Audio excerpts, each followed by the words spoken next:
ஒருத்தருக்கும் இங்கே ஒரு கேட்டகரி இருக்குல்ல. இப்போ அந்த இடத்தை நோக்கி நீங்கள் போகணும். கண்டினியூஸாக ஒரு 4 ஹிட்டு நீங்கள் கொடுத்தீங்கன்னா, இப்போ மாநாடு மிகப்பெரிய ஹிட்டு. டக்குன்னு மாநாடு 2ன்னு ஒன்று ஆரம்பித்து அது ஒன்று வந்து அது ஒரு பெரிய ஹிட்டாக இருந்ததுன்னு வைங்களேன், மெல்ல மெல்ல ஒரு அந்த நம்பிக்கை வந்துடும். வந்துட்டு சரி இவரை நம்பி ஒரு 150 கோடி போடலாங்கிற எண்ணம் வந்து தயாரிப்பாளருக்கு வரும். பட் அது மாதிரி சூழல் அமையல. அது அடுத்து வந்த படம் வந்து பெருசாக போகலை. ஸோ இந்த மாதிரி சிக்கல்கள்லாம் இருக்குல்ல.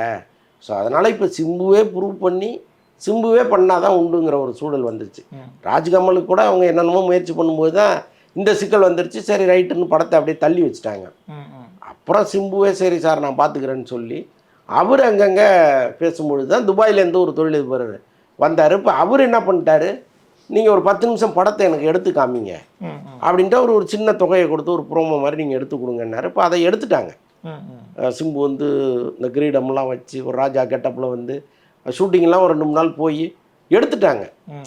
எடுத்து இப்போ அதையும் வந்து அவர்கிட்ட காமிச்சாங்களா அல்லது வந்து அவர் கடனாக தரேன்னு சொன்னாரா அப்படிங்கிறதெல்லாம் நமக்கு தெரியாது. இப்போ ஒரு ப்ரொடியூசராக உள்ளே வர்றதுக்கும் நான் உங்களுக்கு இவ்வளோ கோடி கடன் தரேன், நீங்களே இந்த ரிஸ்க் எடுத்துக்கங்க, எனக்கு பணத்தை திருப்பி கொடுத்துருங்க வட்டியான்னு சொல்லிட்டாருன்னு வைங்களேன், குறைந்த வட்டியோட. ஸோ அது வந்து அவருக்கு ரிஸ்க்கு கிடையாது, வாங்குறவருக்கு தான் ரிஸ்க்கு.